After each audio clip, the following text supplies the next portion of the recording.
Marketing Board has significant financial obligations that it is unable to service.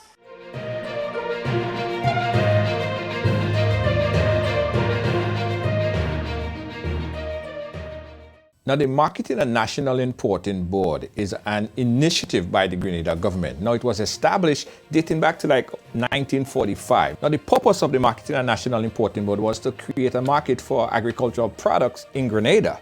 Now, back in the years that it was created, it was saved for the development of agriculture generally, and in particular for providing an outlet to farmers for vegetable, the fresh fruits, in order to encourage the production of local crops. Well, in a recent town hall meeting by the Prime Minister of Grenada, Honorable Deacon Mitchell, we learned that MNIB is essentially bankrupt. The Marketing and National Importing Board is the only statutory body that has called upon the government since we assumed office to help it pay its expenses. And so in the months of November and December, we were called upon, and we agreed to do so, to pay the staff wages for the Marketing and National Importing Board for the months of November and December. Today is the 11th of January, and it's likely we will have to pay the staff salary again in the month of January. And that's the starting point to indicate that the Marketing and National Importing Board, in real terms, is bankrupt insofar as it is unable to pay its liabilities as they fall due. Now, during this town hall meeting stop in St. John's, the Prime Minister outlined some of the many outstanding payments. Marketing Board has significant financial obligations that it is unable to service. And I will simply summarize what those obligations are. The first one being the ongoing obligations to its staff that it is unable to pay. And if it can't pay the staff, then if the staff isn't paid, the staff will not come to work. And if they don't come to work, effectively the operations are closed. So that's one group of persons negatively impacted. The second group are farmers, agro-processors, and suppliers. The information provided by the chairman upon assuming office is that MNIB currently owes about $2.8 million, subject to verification, to farmers, agro-processors, suppliers, the landlords from whom it is renting properties, Renlec, the utility companies, etc. In addition, it owes roughly about $6 million to the banks, which it is unable to service. And on top of that, the banks had actually granted a moratorium during the COVID-19 period. So notwithstanding that it didn't have to pay in 2019, 2020, 2021, and to a large extent all of 2022. Well, not 2019, 2020, 21, 22. It is still unable to, in fact, service the loans to the banks.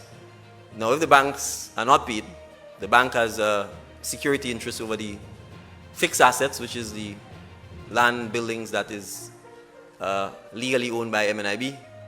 And if the banks are not serviced, the same way in which the staff will not come to work is the same way in which the bank obviously will not sit idly by and not be paid.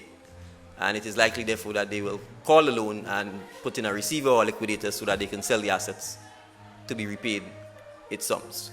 So that is the situation facing MNIB. And as a government, we have to take some decisions. And we thought that before we take the decisions, or to ensure we don't take the decisions in a vacuum, that we need to consult with the persons who have had a relationship with MNIB over the last several years and who would be impacted one way or the other by whatever decision that is taken.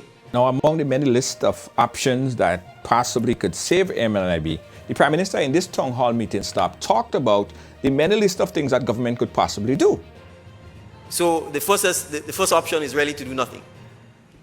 We can bury our head in the sand, accept that the institution is bankrupt, and say let the chips fall where they may. If we do that, it will close, and the banks will step in to try and recover their funds.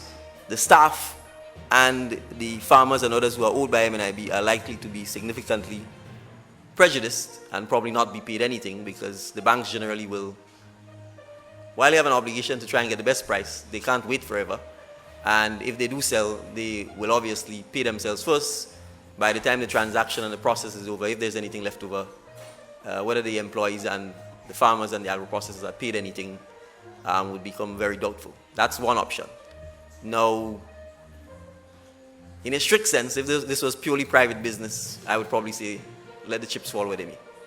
However, the fact that we've stepped in to pay the staff already for the months of November and December and for January is an indication that we accept that, notwithstanding the financial challenges, that such a decision would perhaps be irresponsible, given that MNIB has 92 workers and probably hundreds of farmers and suppliers who it owes.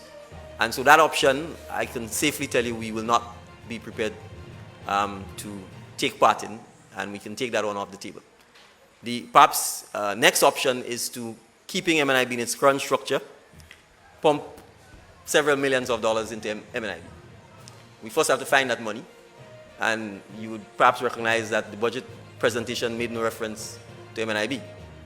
And that's because I didn't want to bring bad news just before Christmas. That's why we paid the staff. And that's why we're probably paying the staff for January. But we can't continue to pretend. Now, if we have to pump millions into MNIB, it means we will have to pay the bank. We will have to pay all of the farmers and so on who've not been paid. We will have to pay the suppliers, the landlords, etc., who've not been paid, and hope that by pumping these monies into MNIB, things can turn around. And then is another option, which is to, in fact, still take over all of these obligations, acquire the assets of MNIB, and attempt to restart, and hopefully restart with public-private partnership. That is the government, farmers, and any private sector investors who might be interested in an entity similar to MNIB. Those are the options that we are looking at. Now, many spoke out about the possible loss if MNIB was to shut down. Marketing board again. I have been a supplier for marketing board for 20 plus years.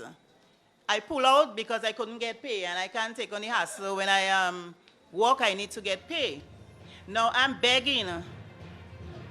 I wouldn't like to see marketing board close. Now, many propose some new ideas, some new concept that could go into the restructuring of Marketing and National Importing Board. When you look at marketing board is supposed to be finding markets outside and not just importing. So we're supposed to import and we're also supposed to export, right? And I think it's a balance, because the country needs things that you will have to import, yes. But when we import, we send out our cash. When we export, we bring cash in. Now, to date, the government claimed that there is no official or final decision on the fate of MNIB. Hence, the consultation continues. Nothing is set in stone, nothing has been decided. And the whole purpose of this consultation is to help us ultimately make the best decision in the interest of Grenada.